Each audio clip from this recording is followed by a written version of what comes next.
నమస్తే. సార్ చంద్రబాబు నాయుడు గారు రేవంత్ రెడ్డి గారితో భేటీ కాబోతున్నారు కదా! అయితే చంద్రబాబు నాయుడు గారు ఈ విధంగా తెలంగాణకొచ్చి రేవంత్ రెడ్డి గారిని భేటీ అవ్వడం అనేది అంటే ఉమ్మడి సమస్యలు పరిష్కరించుకోవడంతో పాటు తెలంగాణలో చంద్రబాబు నాయుడు గారు టీడీపీ పార్టీని కాస్త బలోపేతం చేసే విధంగా ఆయన ప్రయత్నాలు చేస్తున్నారని చెప్పేసి వార్తలు రావడం చూస్తున్నాం సార్.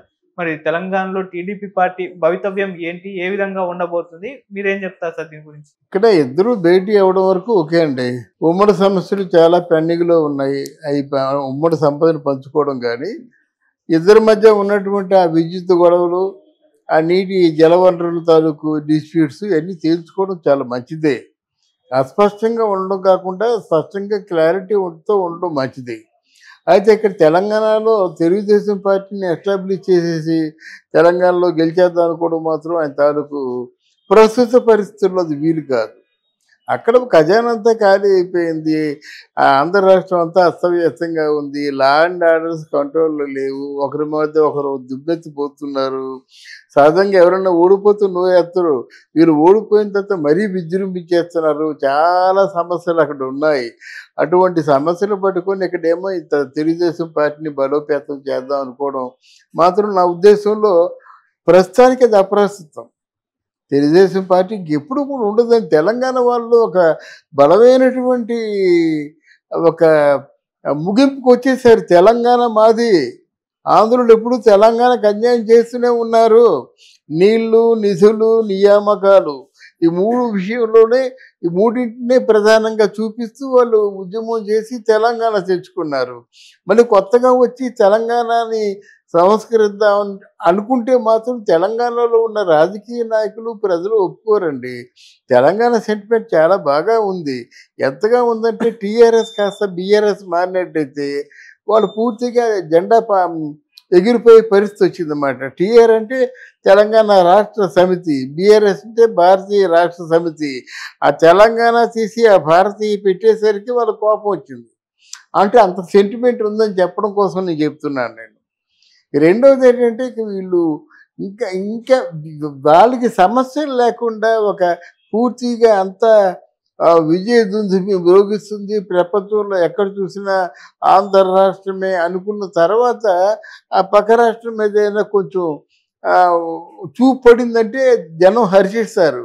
అక్కడ అదో లక్షణట్టు నెక్స్ట్ మంత్కి మళ్ళీ ఈ పెన్షన్లు, గీతాలు ఎప్పుడు పాట పాడవలసిందే. ఇందులో పాట ఒకరోజు లేట్ అయినట్టయితే వీళ్ళు పూర్తి దుమ్మెత్తిపోతారు. ఈ ప్రజలు దుమ్మెత్తిపోయిపోయినా ప్రతిపక్షాలు పూర్తిగా అభాస్పాలు చేసేస్తాయన్నమాట.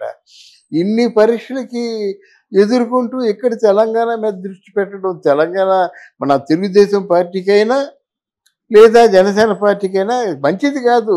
ఒకవేళ దిగిన పరువులు పోతాయి. జనసేన పార్టీ పోటీ చేసింది, ఒకటని గెలిచిందా, డిపాజిట్లను దక్కించుకుందా? నువ్వు అసలు నువ్వు కూర్చున్న చోటుని పదిలిపరుచుకో. నీ పైనున్న కప్పు కూలిపోకుండా చూడు, నీ పార్టీ గొప్ప కూలిపోకుండా చూడు. మధ్యలోనే దించేస్తామని వైఎస్ఆర్సీపీ అంటున్నారు. రకరకాల మీకు అంటే పుకార్లు వస్తున్నాయన్నమాట. దీన్ని అలుసుగా తీసుకొని వైఎస్ఆర్సీపీ ఇంకా పేటరేగిపోతారు. అందువల్ల అవి చూసుకోకుండా ఇక్కడ తెలంగాణలో తన పార్టీని పటిష్టం చేసుకుంటే ఏం చేస్తారు? అంటే మళ్ళీ సీఎం చేస్తారా రేవంత్ రెడ్డిని తెలుగుదేశం పార్టీ ఇచ్చి? ఎంతమందిని కొనుక్కుంటారు తెలుగుదేశం పార్టీ? ఒకప్పుడు వీళ్ళందరూ తెలుగుదేశం పార్టీలో ఉన్నవాళ్ళే, అది నిజమే ఒప్పుకుంటాం. ఇప్పుడు మారిపోయారు కదా. తెలుగుదేశం పార్టీలో ఉన్నవాళ్ళు అప్పుడులా లేరు కదా. అప్పుడు కేసీఆర్ సైకిల్ మీద వచ్చాడు అసెంబ్లీకి, ఇప్పుడు రమ్మంటే వస్తాడా? రాడు కదా. 1.5 కారులో వస్తారన్నమాట. అంటే సైకిల్కి 1.5 ఉన్నంత వ్యత్యాసం ఉంది నాయకుల్లో ఒక్కొక్కరికి.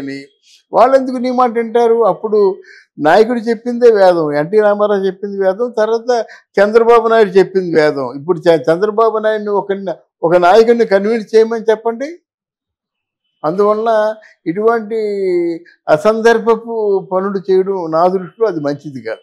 సార్ ఇప్పుడు తెలంగాణలో అంటే తెలుగుదేశం పార్టీని బలోపేతం చేయడానికి ప్రయత్నం చేస్తున్నారు కదా.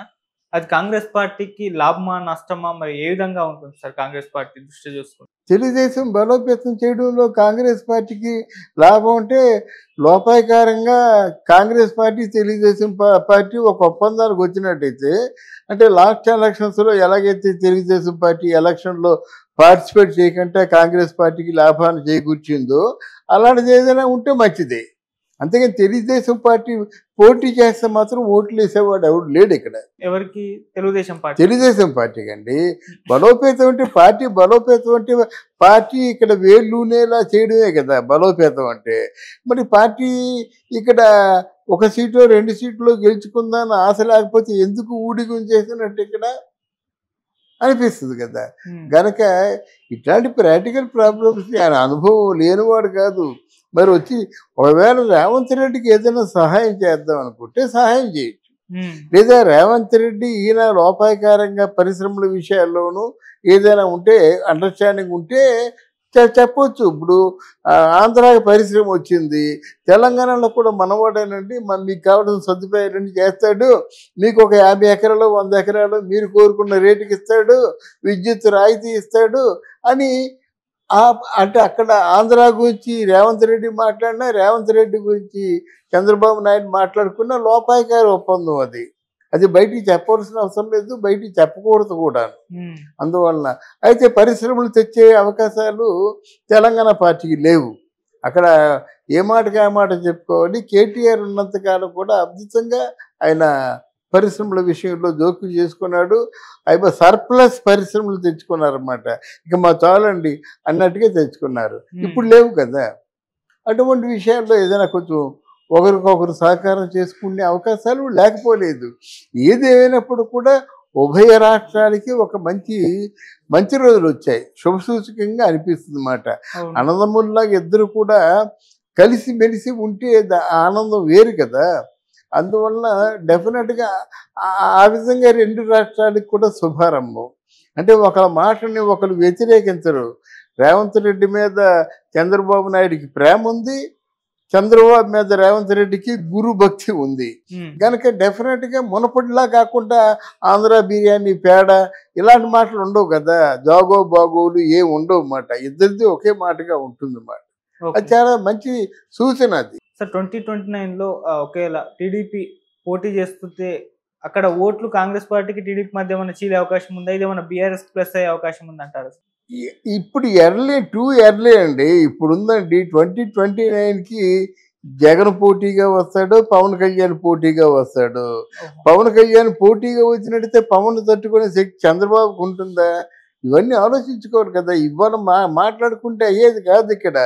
బట్ చంద్రబాబు నాయుడు పవన్ కళ్యాణ్ అంటే రేపే విడిపోరు కానీ తప్పదు కదా. ఇప్పుడు ఇవాళ చూడండి ఎంత వ్యతిరేకంగా ధర్నా చేస్తున్నారు అక్కడ తిరుపతిలో, పెద్దిరెడ్డి ఇంట్లోనూ ధర్నా చేస్తున్నారు. ధర్నా చేయవలసిన అవసరం ఏమవుతుంది? పాలక వర్గానికి మూసేయడమే కదా. అపోజిషన్ పార్టీలో ఉంటే మీరు ధర్నా చేయండి అవకాశం లేక. మరి ఇదంతా నాకు కొంచెం కన్ఫ్యూజన్గానే ఉంది. వాళ్ళు ధర్నా చేయడం, మన పార్టీ లీడింగ్లో ఉంటూ మన పోలీసులు మనల్ని అంటే పాలకవర్గం పోలీసులు పాలకవర్గంలో ఉన్న వ్యక్తులు ధర్నా చేస్తుంటే వాళ్ళని అరెస్ట్ చేయడం, దీన్ని ఎలాగ అర్థం చేసుకోవాలనుకుంటే నాకు అర్థం అవుతుండేది. మరి హోమ్ మినిస్టర్ ఎందుకు అట్లాంటి నిస్సహాయ స్థితిలో ఉంది?